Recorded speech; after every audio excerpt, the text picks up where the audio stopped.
The quantum communication array hummed with an intensity that made Navigator Krell's exoskeleton vibrate uncomfortably. Holographic displays flickered around the Zylexian scout ship, casting an ethereal blue light across the vessel's observation deck. What had begun as a routine planetary survey had transformed into something far more perplexing. Earth appeared deceptively ordinary from orbital distance, a blue-green sphere wrapped in swirling white clouds, nothing remarkable among the thousands of potentially habitable worlds the Galactic Confederation had cataloged. But the sensor data told a radically different story. Deep within the Rocky Mountain range, a research complex unlike anything in galactic records was conducting experiments that defied every known principle of biological adaptation. The facility's protective dome blended seamlessly with the surrounding terrain, its advanced camouflage technology a testament to human ingenuity. Yet it was what happened inside that captured the aliens' complete attention. Senior xenobiologist Tara Vex leaned closer to the primary sensor display, her multiple sensory tendrils extending in a gesture of intense concentration. "Replay the last sequence," she commanded, her translation module converting her complex linguistic clicks into standard galactic communication. The hologram reconstructed the scene with crystalline precision. Human subjects, voluntarily participating in what appeared to be physiological enhancement trials, moved through a series of increasingly challenging environmental simulations. In one chamber, a group underwent extreme temperature fluctuations that would have killed most known sentient species within moments. Temperatures plummeted to -50 degrees Celsius, then rapidly spiked to +70 degrees, creating thermal stress that should have been fatal. But the humans didn't just survive. They adapted. Their biological markers showed remarkable changes in real time. Muscle density increased, cellular regeneration accelerated, neurological pathways reconfigured with each environmental challenge.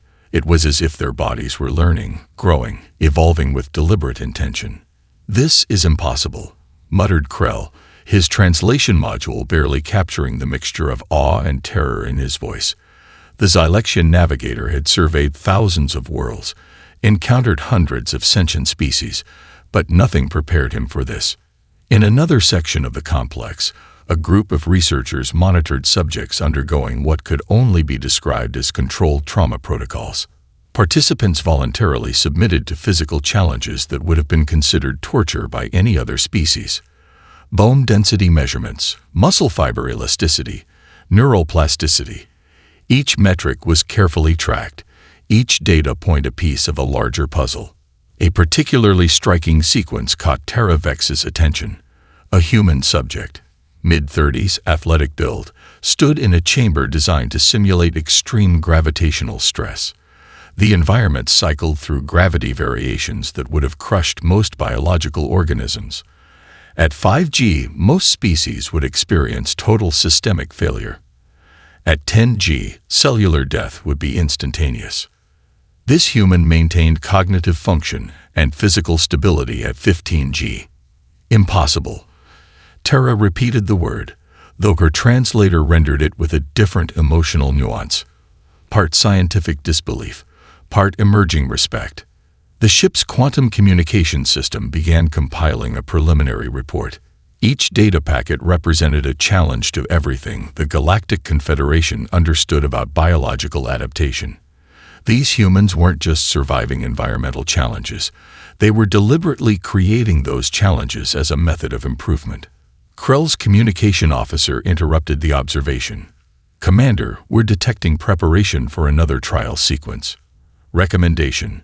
The navigator hesitated. Protocol suggested maintaining observation distance, avoiding direct contact with emerging species. But everything about this world, this species, suggested that standard protocols were inadequate.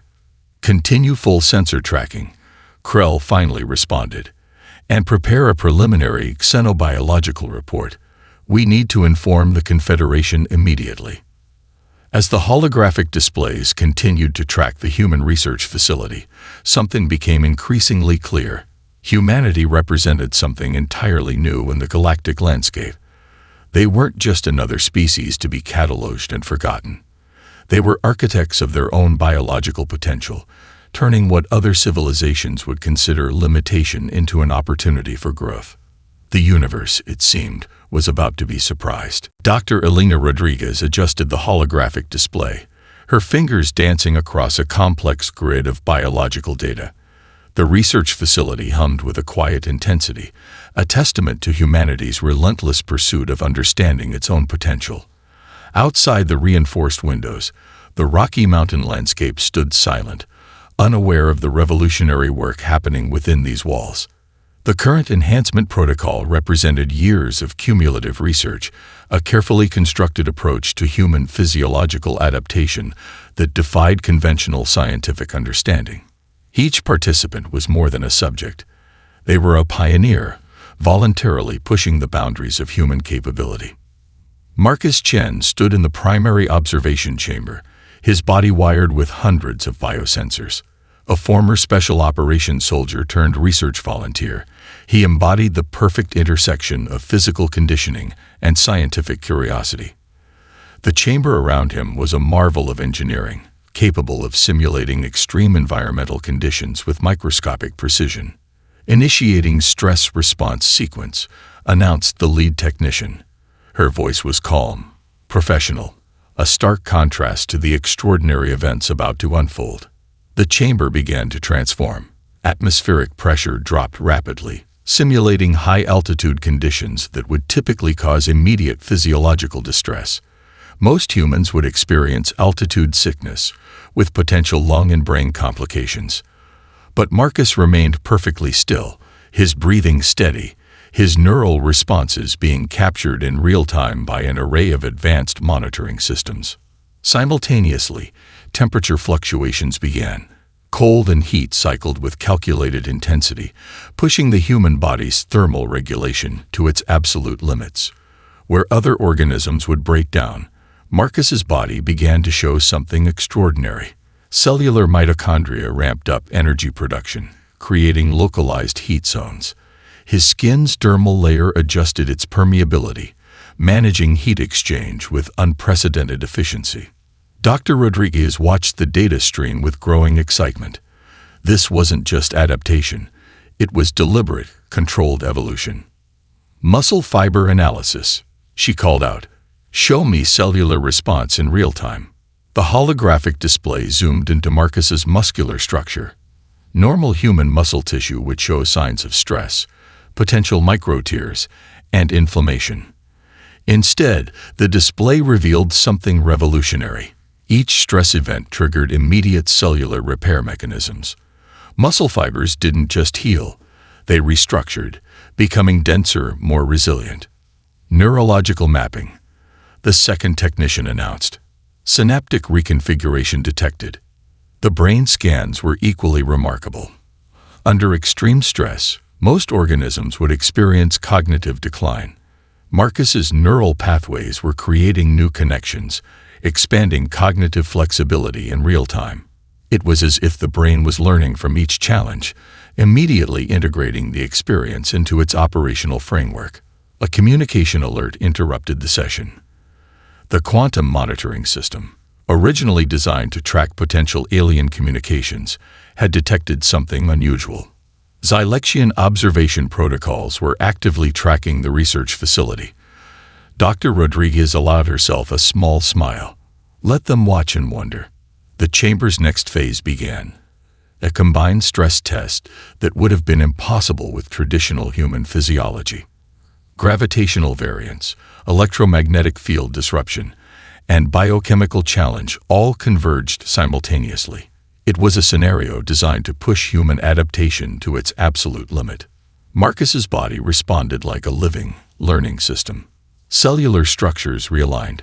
Neurological pathways expanded. Metabolic processes optimized with each passing second. We're rewriting the definition of human potential, Dr. Rodriguez muttered, more to herself than anyone else in the room. The research had implications far beyond immediate human enhancement. Space exploration, extreme environment survival, long-duration missions. Each protocol brought humanity closer to becoming a truly adaptable species, No longer bound by evolutionary timescales, humans were engineering their own biological future. As the test concluded, Marcus stepped out of the chamber. His vitals were not just normal, they were optimal, enhanced. The data collected would take months, perhaps years, to fully analyze. Outside the facility, the mountains stood unchanged. But within these walls, something extraordinary was happening. Humanity was no longer waiting for evolution to happen. They were making it happen, one carefully monitored experiment at a time. The universe was about to learn that humans were not just another species. They were architects of their own biological destiny. The Galactic Confederation's primary xenobiological research station orbited a neutron star, its massive computational arrays dedicated to unraveling the mysteries of biological diversity. But nothing had prepared the researchers for the data streams pouring in from Earth. Senior xenobiologist Dr. Lyra Vox stood before a massive holographic display, her multiple sensory tendrils intertwined in a gesture of deep concentration. Decades of galactic research had taught her that biological systems followed predictable patterns. Organisms developed defensive mechanisms to avoid pain, evolved complex survival strategies that minimized risk and energy expenditure. Humans were a complete contradiction. "Replay the neural adaptation sequence," she commanded. The hologram flickered, revealing human brain scans that defied every known principle of biological response. Where other species would show neural retreat during stress, human brains did something unprecedented. They expanded. They reconfigured. They learned. The research team had isolated a fundamental difference in human neurological structure. Most sentient species develop neural pathways as a form of protection, creating predictable response patterns that minimized potential damage. Humans did something entirely different. Their brains treated stress as an opportunity, not a threat. Dr. Marco Santiago, the human liaison to the xenobiological research team, explained the concept during a quantum communication briefing. "It's not about avoiding pain," he said, his image projected across light years. "It's about understanding pain as a pathway to growth." The alien researchers found the concept almost incomprehensible. Comparative studies revealed extraordinary details. The Krell-Tai species, known for their advanced regenerative capabilities, could heal significant physical damage. But their healing was passive, a predetermined biological response. Humans actively participated in their own biological enhancement. A breakthrough came when the research team analyzed human cellular mitochondria. These cellular power generators didn't just produce energy, they seemed to have a complex communication network that responded to stress with remarkable efficiency. Under conditions that would cause cellular breakdown in other species, human mitochondria would actually increase energy production, create protective cellular responses, and trigger adaptive mechanisms. "Look at the metabolic response here." Dr. Vox pointed to a particularly complex data stream. A human subject had been exposed to a combination of gravitational stress, thermal variance, and electromagnetic disruption that should have caused total systemic failure. Instead, the cellular response was a carefully orchestrated dance of adaptation. The most shocking discovery was in human genetic expression. Most species had relatively static genetic frameworks. Environmental changes might trigger minor genetic adaptations over thousands of generations. Humans seemed to have a genetic system that could create meaningful adaptations within a single lifetime. Dr. Santiago's team had discovered something revolutionary. Human DNA wasn't just a blueprint. It was a dynamic system that could rapidly reconfigure based on environmental challenges. Each stress event was an opportunity for genetic optimization. "We're not just surviving," Dr. Santiago explained during one briefing. "We're deliberately creating evolutionary pressure." The Galactic Confederation's research teams worked around the quantum clock, analyzing every data point. Traditional xenobiological models suggested that biological systems sought homeostasis, a stable, unchanging state. Humans seemed to view stability as a limitation to be challenged. Psychological profiles were equally fascinating. Where other species developed complex avoidance mechanisms, humans created methodologies to deliberately expose themselves to challenging environments. Their military training, scientific research protocols, even their recreational activities seemed designed to push biological limitations. A comparative study showed something unprecedented. While most species developed specialized adaptations for specific environments, humans were developing a generalized adaptation mechanism. They weren't just becoming better at surviving one specific challenge, they were becoming better at surviving any challenge. The implications were staggering. Space exploration, extreme environment survival, interstellar colonization. Humans weren't just preparing for these challenges. They were actively becoming the solution. As the research continued, one thing became crystal clear. Humans weren't just another species to be studied and catalogued.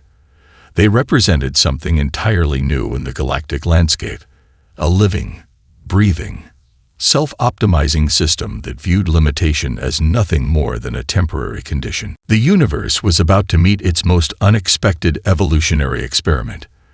The Zylexian diplomatic vessel descended through Earth's atmosphere with calculated precision, its quantum-shielded hull gleaming against the early morning sky. Ambassador Krell stood at the forward observation deck, multiple sensory tendrils trembling with a mixture of anticipation and concern. Their mission was simple yet unprecedented: understand and potentially halt what the Galactic Confederation viewed as dangerous human enhancement practices. Diplomatic protocols suggested a careful approach. Centuries of interstellar relations had taught the Zylexians that emerging species often required careful guidance. What they discovered would challenge every preconception of first contact. The landing site was a secured research complex nestled in the Colorado wilderness. No fanfare, no military reception. Just a small group of scientists waiting with professional calm. Dr. Elena Rodriguez stood at the front, her posture relaxed but alert, flanked by a diverse team of researchers and medical specialists. As the diplomatic vessel's entrance ramp extended, the human team remained perfectly still.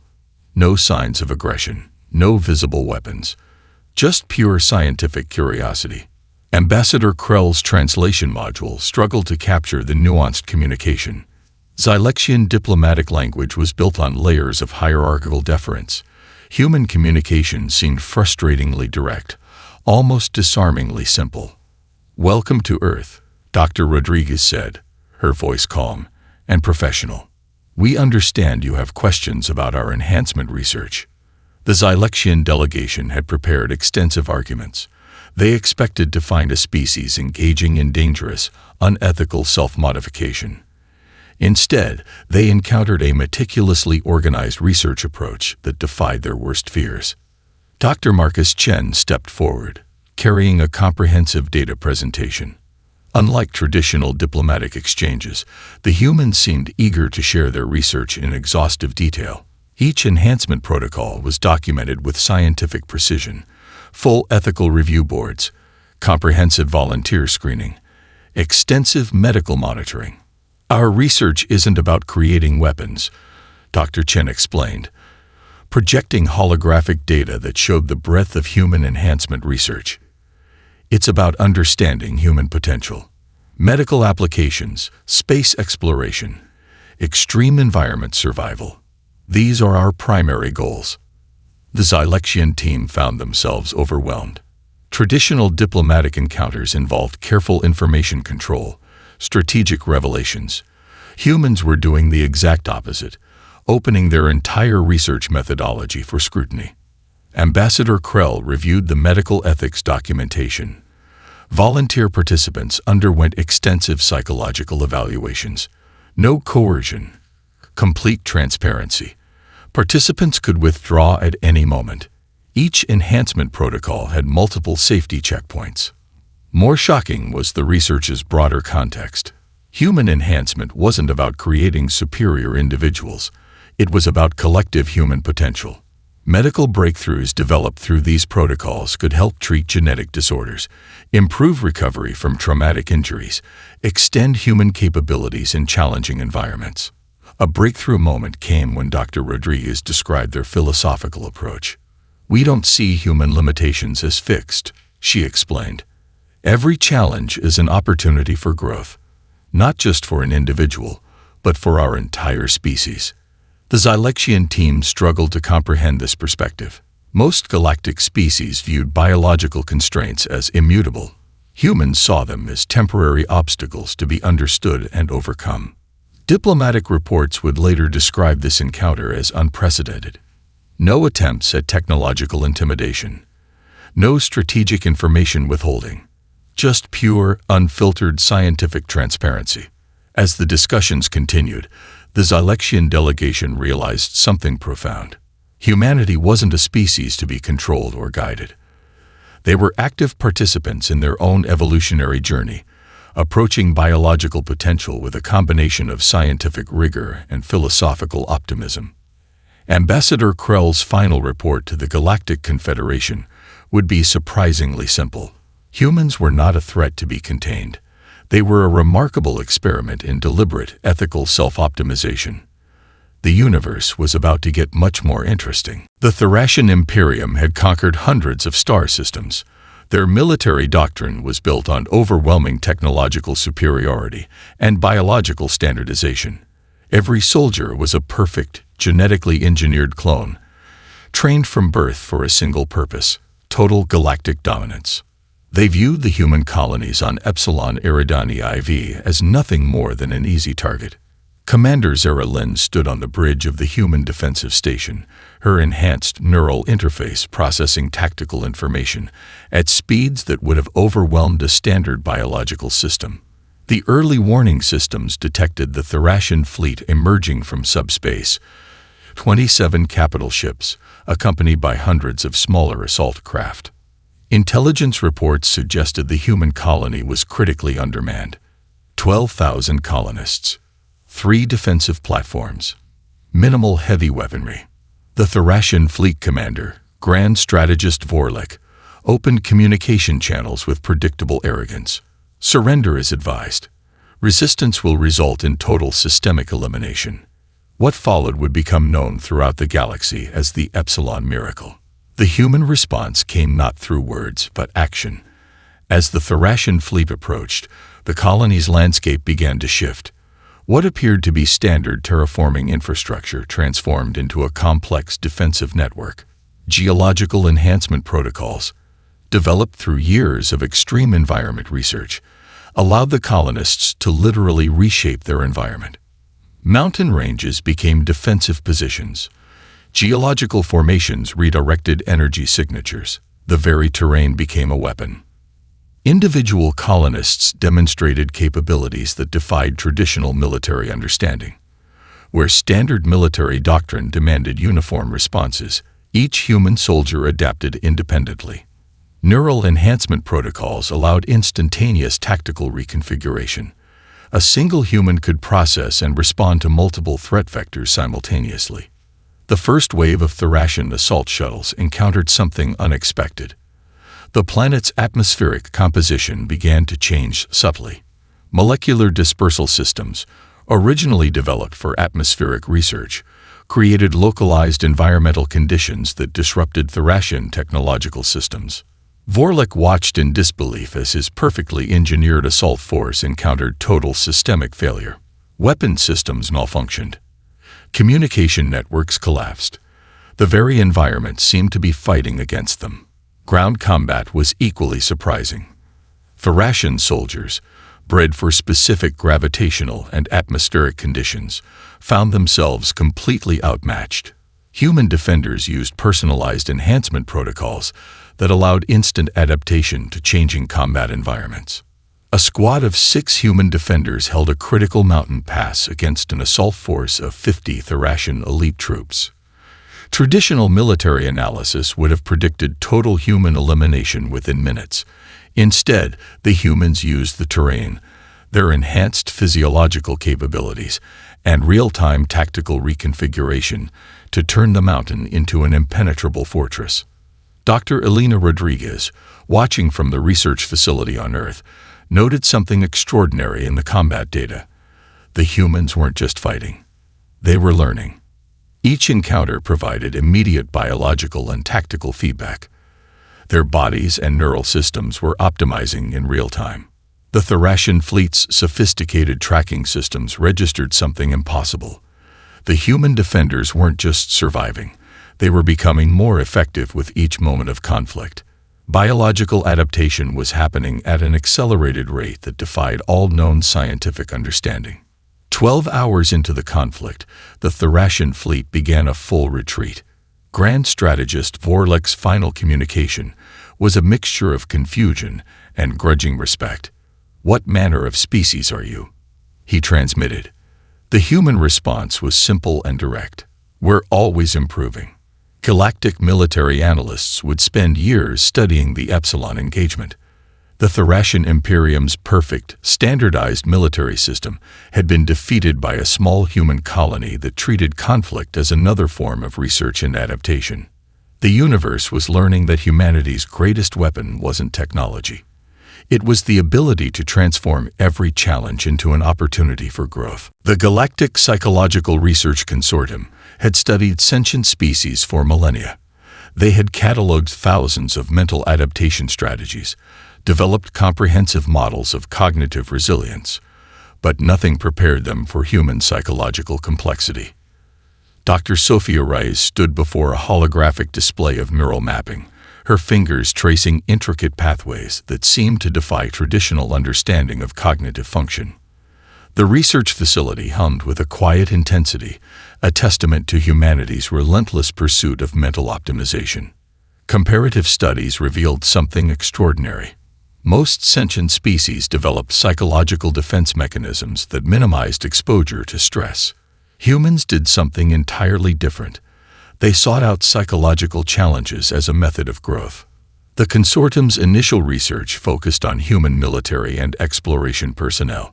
Standard psychological evaluations would have identified these individuals as outliers.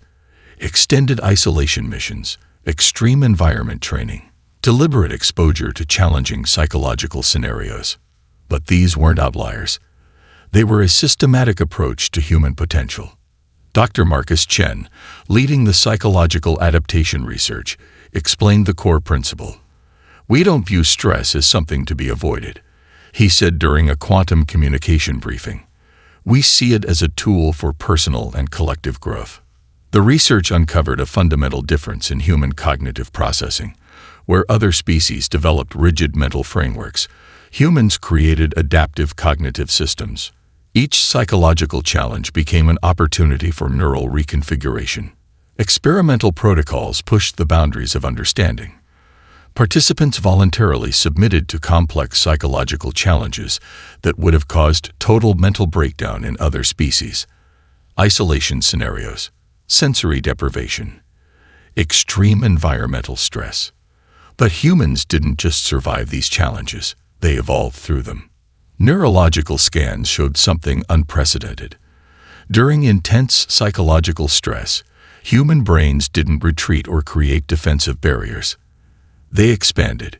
New neural connections formed. Cognitive flexibility increased. What should have been traumatic became a pathway to enhanced mental capability. The Alexian research team discovered a particularly fascinating aspect of human psychological adaptation. Their concept of personal growth wasn't individual, it was deeply communal. Each person's psychological enhancement contributed to a collective understanding of human potential. Educational systems played a crucial role. Unlike species that focused on standardized learning, human education emphasized adaptability, critical thinking, problem solving. The ability to learn from failure became as important as success. A breakthrough came when researchers analyzed human response to long-duration space missions. Most species required extensive pharmaceutical and technological support for extended isolation. Humans developed comprehensive psychological support systems that allowed them to not just survive, but thrive in environments that would crush other species. Dr. Rice's team identified a unique human characteristic. They didn't just adapt to psychological challenges. They deliberately created scenarios to expand their mental capabilities. Meditation practices, complex problem-solving exercises, voluntary exposure to challenging environments. The Galactic Psychological Research Consortium began to understand something profound. Humans weren't just another species to be studied. They were a living experiment in deliberate psychological evolution. Comparative studies showed that human psychological resilience wasn't about suppressing emotion. It was about understanding, processing, and growing through emotional experiences. Where other species saw emotions as potential weakness, humans viewed them as complex data streams to be analyzed and integrated. The most shocking discovery came from long-term research tracking. Individuals who underwent extensive psychological enhancement protocols showed not just improved mental resilience, but enhanced empathy, creativity, and collaborative capabilities. As the research continued, one thing became crystal clear. Humanity's greatest strength wasn't physical capability or technological advancement. It was their ability to view every psychological challenge as an opportunity for growth. The universe was about to learn that the human mind was the most adaptive system ever encountered. The Proxima system burned with the intensity of 1,000 forgotten wars. 11 human battalions stood against an invasion force that outnumbered them 10 to 1. The Collective Armada, a coalition of species that had long viewed humanity as a potential threat, had finally launched their preemptive strike. Commander Elena Rodriguez stood on the bridge of the forward defensive platform, her neural interface processing tactical information at speeds that would have overwhelmed standard biological systems. The incoming fleet was a massive wall of technological might. Nearly 300 capital ships, supported by thousands of smaller assault craft. Galactic military analysts had already written the human defense off as impossible. The first wave of assault came with predictable precision. The Collective Armada's strategy was mathematically perfect. Overwhelming force concentrated at critical defensive points. Traditional military doctrine would have suggested immediate retreat or surrender. Humans did neither. The defensive strategy defied every known principle of space warfare. Where other species relied on fixed, defensive positions, human forces treated the entire star system as a dynamic, adaptive battlefield. Planetary infrastructure, orbital mechanics, even the system's complex gravitational fields became weapons. Mining platforms transformed into mobile defensive batteries. Asteroid fields became intricate defensive networks. Communication relays became sophisticated electronic warfare platforms. Every piece of infrastructure was a potential weapon. Every system a potential tactical advantage. Individual soldiers demonstrated capabilities that shocked even their own support teams. Enhanced physiological protocols allowed rapid adaptation to extreme combat environments, where a standard soldier might require hours or days to adjust to changing battlefield conditions. Human defenders reconfigured their tactical approaches in moments. Dr. Marcus Chen, monitoring from the primary research facility on Earth, watched the battle data stream with scientific fascination. This wasn't just combat. It was a live-action research experiment in human potential. The Collective Armada's first assault wave encountered something impossible. Human defensive platforms didn't just resist. They evolved. Weapon systems adapted in real time, creating defensive and offensive capabilities that changed faster than the attackers could analyze. A single human frigate engaged 6 advanced capital ships. Traditional military analysis would have predicted total destruction within moments. Instead, the frigate used complex gravitational manipulation, electronic warfare, and adaptive combat protocols to not just survive, but effectively neutralize multiple enemy vessels. Psychological resilience became as crucial as technological capability. Human soldiers maintained perfect tactical coordination under conditions that would have caused total systemic failure in other species. Communication networks remained stable. Tactical decision-making remained clear and adaptive. 12 hours into the conflict, the Collective Armada's assault began to falter. Their perfectly engineered military system encountered an opponent that didn't just fight. It learned and improved with each moment of conflict. The most shocking moment came when human forces began to use the attackers' own technological systems against them. Captured communication frequencies became infiltration vectors. Disabled weapon systems were rapidly reverse-engineered and repurposed. Commander Rodriguez's final tactical report was a masterpiece of understated precision. Conflict resolved. System defense maintained. Research opportunities identified.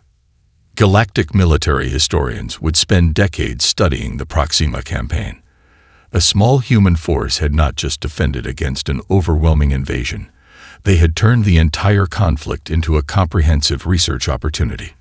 The universe was learning that for humans, combat was just another form of problem-solving. As the last enemy vessels retreated, the human defenders began immediate system restoration and research documentation. Where other species would have celebrated, humans were already analyzing every moment of the conflict, preparing for the next challenge. The collective armada had come to eliminate a potential threat.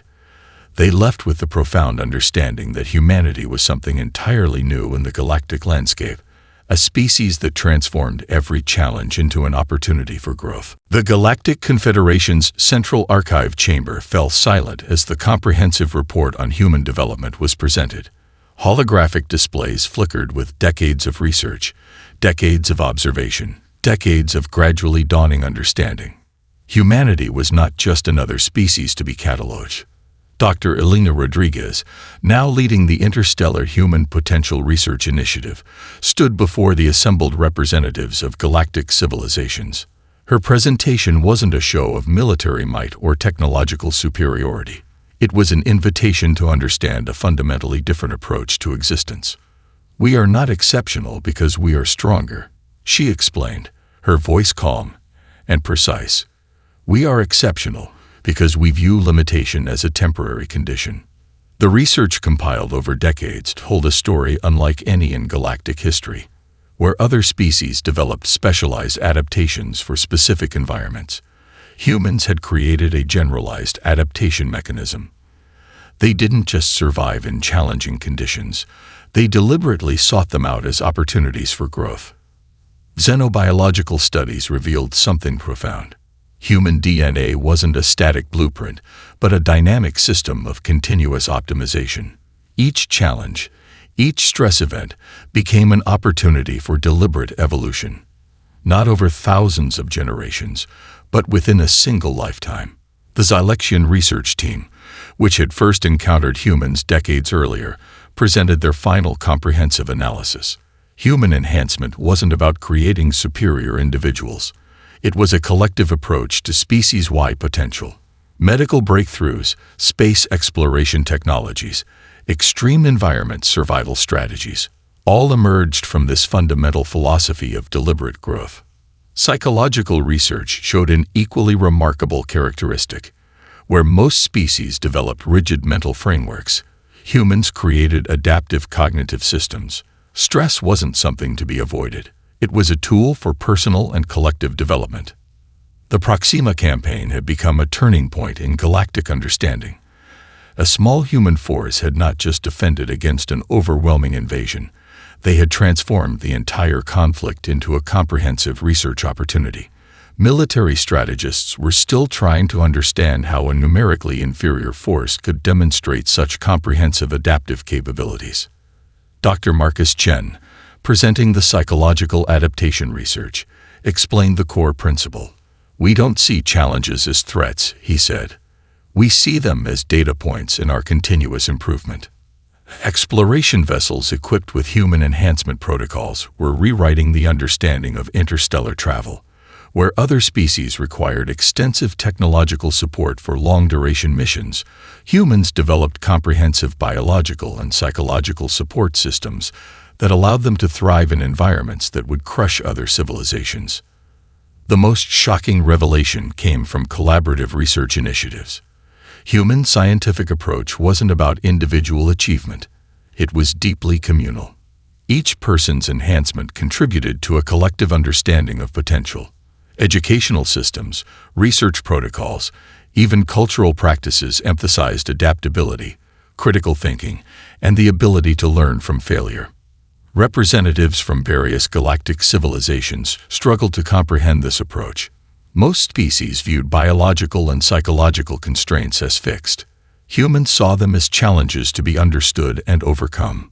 The final report from the Galactic Confederation was surprisingly simple. Humanity represented a new paradigm of existence, a species that didn't wait for slow evolutionary processes, but actively participated in its own development. As human exploration vessels prepared to push deeper into uncharted space, alien civilizations watched with a mixture of fear, respect, and growing understanding. They were witnessing something unprecedented, a species that didn't just adapt to the universe, but actively worked to understand and reshape its own potential. Dr. Rodriguez's closing statement captured the essence of human philosophy. "We are not trying to be better than anyone else," she said. "We are simply committed to being better than ourselves." The universe was about to get much more interesting. Humanity had arrived, not as conquerors, not as technological supremacists, but as relentless explorers of their own potential. Each challenge was an opportunity, each limitation, a problem to be solved. They were architects of their own extraordinary existence.